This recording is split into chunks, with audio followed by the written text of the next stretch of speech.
딴 거는 다 잊어도 이것만은 꼭 들으셔야 해요. 안녕하세요, 물고기 아빠입니다. 지난 방어 영상을 올리고 많은 분들이 시청을 해주셨는데요, 지난 영상에서 이걸 궁금해 하시는 분들이 계시더라고요. 이 바로 가격이에요. 이 가격은 저도 처음에는 궁금했거든요. 왜 같은 시장인데 가격이 다 제각각인지. 그래서 얘기 나온 김에 이 가격에 대해서 말씀드려보려고 합니다.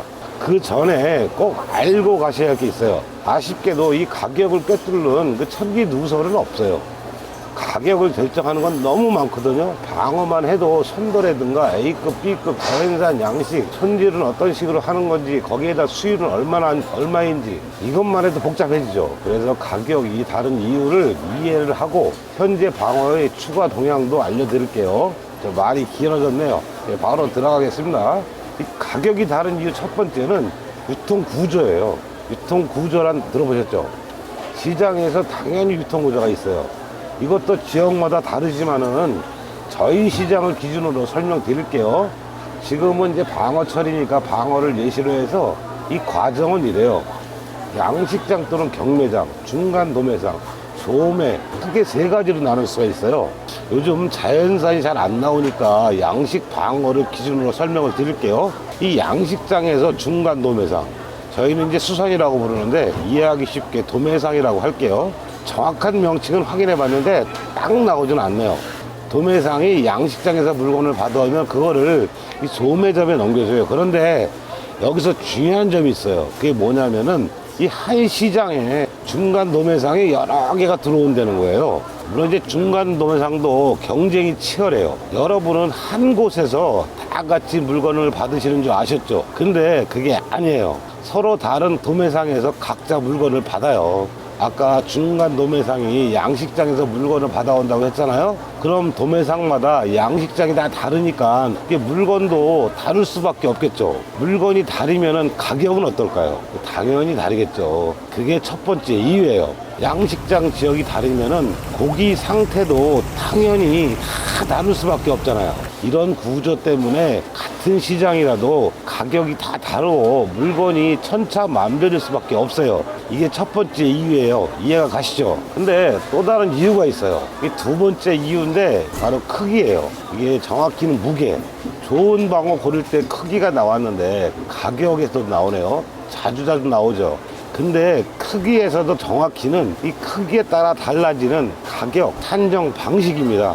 저희가 물건을 받을 때에는 가격 조건이 두 가지가 있어요. 하나는 마리당 얼마, 아니면은 키로당 얼마. 근데 이것도 그냥 하는 게 아니에요. 마리당인지 키로당인지 기준이 바로 이 크기하고 무게예요. 자세히 말씀드리기는 거래하시는 분들 영업 비밀이기 때문에 꼭 알아야 할 것만 설명을 드릴게요. 방어가 일정 무게가 넘으면은 계산을 할 때 산정 방식이 바뀌어요. 몇 킬로는 키로당 얼마, 몇 킬로 이상이면 마리당 얼마, 이런 식으로 일정 킬로 이상부터는 마리 가격에다가 일정 마진을 더해서 킬로당으로 가격을 책정하는 것이에요. 근데 비교하려면은 기준이 동일해야 하잖아요. 그래서 킬로당으로 바꿔서 계산을 하면은 특대 방어 같이 매우 좋은 방어는 킬로당 가격이 더 비싸요. 이 크기에 따라서 마리당 가격 자체가 다르기 때문에 킬로당 가격이 달라진다는 거예요. 왜 그럴까요? 당연히 좋으니까 수요도 많고, 만약 킬로당 같은 가격이면은 당연히 이 특대 방어만 고를 거예요. 여러분은 같은 가격으로 이 강남 아파트와 외진 지역의 아파트를 살 수 있다면은 어디를 사실 건가요? 당연히 강남 아파트를 사겠죠. 이 방어도 마찬가지예요. 강남 방어가 더 비싼 거예요. 그래서 좋은 방어는 원가 자체가 높아서 판매가도 더 비쌀 수밖에 없어요.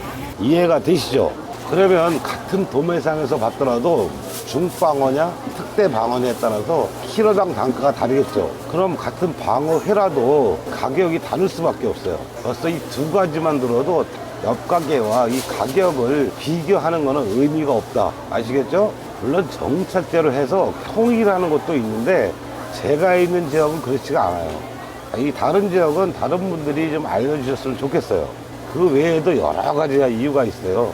뭐 수율이라든가 회 두께라든가 자연산 여부, 국산 수입 여부, 상한 부분이 얼마나 있는지 이런 것들을 전부 원가에 반영을 하면은 다를 수밖에 없어요. 그래서 정리를 하자면은 첫 번째는 유통 구조상 중간 도매상이 여러 곳이 있기 때문에 가격이 다 다를 수밖에 없다. 두 번째는 같은 도매상이라도 이 무게하고 크기에 따라서 단가 책정 방식이 다르기 때문에 이 판매가도 다 다를 수밖에 없다.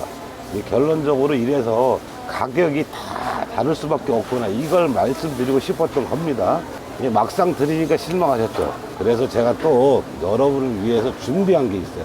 바로 방어 동향, 그 추가 내용입니다. 진짜 중요한 정보니까 딴 거는 다 잊어도 이것만은 꼭 들으셔야 해요.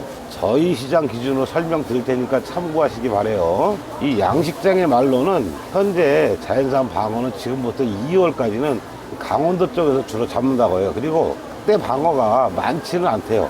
중방어 말고 특대 방어 기준입니다. 왜 그런지 물어보니까는 22년 봄에 비축한 축양이 22년 말 12월에 거의 다 소진했다는 거예요. 왜냐하면은 이번 구정 때문이라고 해요. 이 설날이 지나면은 2월인데 방어 먹을 시기가 얼마 안 남거든요. 그리고 설이 끝나고는 이 방어 수요가 일시적으로 줄어들어요. 이 둘이 겹쳐버리면 시기가 애매하다는 거죠. 가뜩이나 요즘 경기도 안 좋아서 지갑도 안 열리는데 이 양식장 입장에서는 이런 거예요. 경기도 안 좋은데 그럼 많이 남기는 게 좋지 않겠다, 이런 생각을 하는 거죠. 그래서 연말에 어느 정도 소진을 하고 이 적은 양을 비축해 놨다고 해요. 이 남는 거보다는 다 팔리는 게 좋으니까. 자, 올해 방어 가격이 작년보다 저렴하다고 하신 분들도 계셨는데 이제 이해가 되시죠? 반대로 앞으로는 어떨 거라고 생각되시나요? 네, 맞아요. 설에는 좋은 물건이 많지 않을 가능성이 높아요. 물론 찾는 분이 적어지면 나쁘지는 않겠지만은 이 평소대로라면은 가격이 다시 올라갈 수 있어 보여요. 최근에도 특대방어 가격이 다시 올라가고 있어요. 그래서 저희는 지난번 말씀드린 것처럼 설 전에 미리 드시는 게 좋은 것 같다는 생각이 들어요. 다시 말씀드리지만은 저희 시장 기준이니까 다른 지역은 다 다를 수가 있습니다. 이렇게 해서 가격에 대해서 설명을 드려봤는데 어떠셨나요? 생각보다 가격 구조가 복잡하죠. 그래도 모르시겠으면 그냥 물고기 아빠한테 물어보세요. 저희가 끝까지 도와드릴게요. 오늘 영상은 여기까지고요. 긴 영상 시청해 주셔서 감사합니다.